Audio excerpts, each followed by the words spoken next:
ধরে নাও তুমি আর তোমার বন্ধু রাস্তা দিয়ে হেঁটে হেঁটে যেতে যেতে তোমাদের খিদে পেয়ে গেল। তো তোমরা পাশেই একটা রেস্টুরেন্ট দেখে সেখানে খেতে ঢুকলে। তো তুমি ছিলে হিন্দু আর তোমার যে বন্ধুরা সে হলো মুসলিম। তো তোমরা দুজনে দুজনের পছন্দ মতন খাবার অর্ডার করলে। এরপরে যখন অর্ডার এলো তোমরা খেতে খেতে জানতে পারলে যে তোমাকে যে মাংসটা দেওয়া হয়েছে সেটা গরুর মাংস, আর তোমার যে মুসলিম বন্ধু তাকে যে মাংসটা দেওয়া হয়েছে সেটা শূকরের মাংস। তো দুজনেই খেয়ে নিয়েছো। এরপরে দুজনেরই ধর্মবেগে আঘাত লাগলো, কারণ হিন্দু যে তুমি হিন্দু তাই তুমি গরুর মাংস খাও না, ওটা তোমার ধর্ম বিশ্বাসের উপর আঘাত করে। আর তোমার সাথে যে তোমার মুসলিম বন্ধুটা আছে সে যেহেতু মুসলিম, তাদেরও ধর্মে শুকরের মাংস খাওয়া হারাম, তাই তার ওটা ধর্মকে আঘাত লাগলো। তাই সে তখন ওয়েটারকে ডেকে বলল যে আমাদেরকে খাবার, আমরা তো এটা অর্ডার দিইনি, তাহলে তোমরা কেন আমাকে এই খাবারটা দিয়েছো? তখন সেই ওয়েটার এসে বলল যে আমরা বুঝতে পারিনি, আমরা ভুল করেছি। ঠিক আছে, হাসতে হাসতে বলছে, ধরো নর্মাল ভাবে না, হাসতে হাসতে বলছে যে আমরা ভুল করে ফেলেছি, বুঝতে পারিনি, ঠিক আছে আমরা আবার খাবারটা চেঞ্জ করে দিচ্ছি। এইটা শুনে তো তোমাদের সব এটা রাগ হলো। এরপরে তোমরা দেখতে পেলে যে এই হোটেলের মধ্যে মানে ওই রেস্টুরেন্টের মধ্যে বিফও পাওয়া যায়, মানে গরুর মাংসও পাওয়া যায়, আর সঙ্গে খাসি মানে মটনও পাওয়া যায়, আর মুরগিও পাওয়া যায়, আবার শুকরের মাংসও পাওয়া যায়। তো এখানে সব রকমের মাংসই পাওয়া যায়। তো এটা যখন দেখলে তোমাদের খুব রাগ হলো, এবং তোমরা তখন সেই ওয়েটারটার জন্য মানে ওয়েটারটার বিরুদ্ধে থানায় গিয়ে এফআইআর করলে। তো থানায় এফআইআর করলে এটা স্বাভাবিক, তোমাদের যেহেতু দুজনেরই ধর্মভাগে আঘাত লেগেছে, তাই তোমরা সেখানে গিয়ে তার নামে এফআইআর করলে এবং সেই ওয়েটারটাকে অ্যারেস্ট করলো। তারপরে ঠিক এই একই সেম ঘটনাই সেদিন সাহেকের সঙ্গে হয়েছিল, শুধু করে তার সাথে কোনো মুসলিম বন্ধু ছিল না। এটা আমি তোমাদের বোঝানোর জন্য বললাম। কিন্তু এখন এখানে সব থেকে বড় প্রবলেম শুরু হয়েছে। এখন কিছু লোকজন বলছে যে প্রাগ স্ট্রিটের ওই অলিপাক রেস্টুরেন্টটা ওটা মুসলিমদের রেস্টুরেন্ট, ওখানে বিফ পাওয়া যায়, এটা সবাই জানে, তাহলে সে জেনে শুনে কেন ওই রেস্টুরেন্টে খেতে গেছে? আবার এই কথাগুলো সেই ব্যক্তিরাই বলছে যারা ঈদের সময় বলে ধর্ম যার যা উৎসব সবার। আমিও এই জিনিসটা মানি যে ধর্ম যার যা উৎসব সবার। আর যে দেশে, যে ভারতবর্ষে হচ্ছে হিন্দু মুসলিম খ্রিস্টান বৌদ্ধ শিখ জৈন সকল ধর্মের মানুষ বাস করে, এখন সেই দেশে কি রেস্টুরেন্টেরও ধর্ম তৈরি হয়ে গেল? এটা হিন্দুদের রেস্টুরেন্ট, এটা মুসলিমদের রেস্টুরেন্ট। আর তাছাড়া অলিপাক রেস্টুরেন্টে তো কোথাও লেখা নেই যে এটা মুসলিমদের রেস্টুরেন্ট, এখানে মুসলিমরা আসবেন শুধু। সে সেখানে তার খিদে পেয়েছে, সে পার্কস্ট্রিটে গিয়েছিল, তার ভালো লেগেছে, সে সেখানে ঢুকেছে।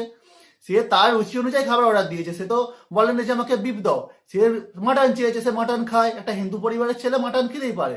এখন এটা সবাই খায়, কিন্তু হিন্দু পরিবারের ছেলে মানে বিফ খায় না, সেখানে সেটা দিয়েছে, সেটা ওইটারে ভুল, ওইটা শুনতে ভুল করেছে। ধরো খিদে পেয়েছে, আমি রাস্তা দিয়ে যেতে যেতে আমি দেখবো যে রাস্তায় কোনটা হিন্দুদের রেস্টুরেন্ট কি মুসলিমদের রেস্টুরেন্ট। আমি ধরো যে জায়গায় আছি সেখানটা হয়তো মুসলিম বহুল জায়গা, সেখানে নিশ্চয়ই হিন্দুদের রেস্টুরেন্ট মানে থাকাটা স্বাভাবিক নয়। আমি সেখানে কি না খেয়ে চলে আসবো? সেখানে যে আমি রেস্টুরেন্টে ঢুকে যাবো।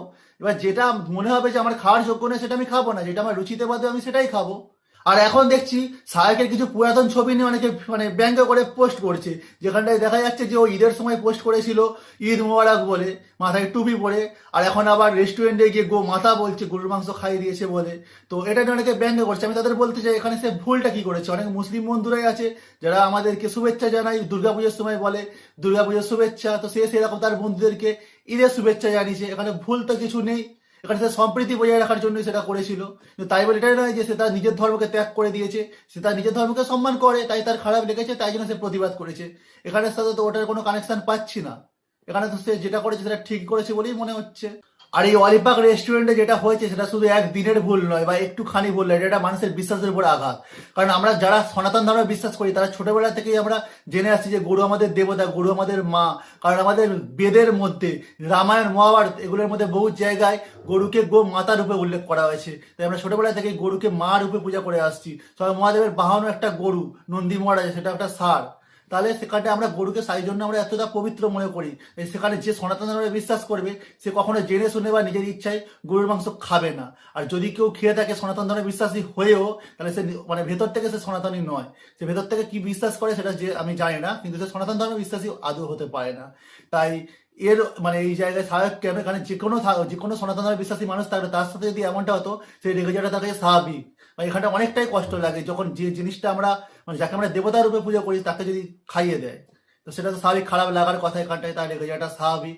পরিশেষে একটাই কথা বলো, সবাই সবার ধর্ম পালন করো, অন্যের ধর্মকে সম্মান করো, কেউ অন্য কারোর ধর্মের উপর আঘাত করো না, আর সম্প্রীতি বজায় রাখো। আর যদি আমার ভিডিওটা ভালো লেগে থাকে তাহলে কমেন্ট করে জানাও, আর যদি ভালো নাও লেগে থাকে, যদি কোনো জিনিস খারাপ লেগে থাকে সেটাও কমেন্ট করে জানাও যে কোনটা খারাপ লেগেছে।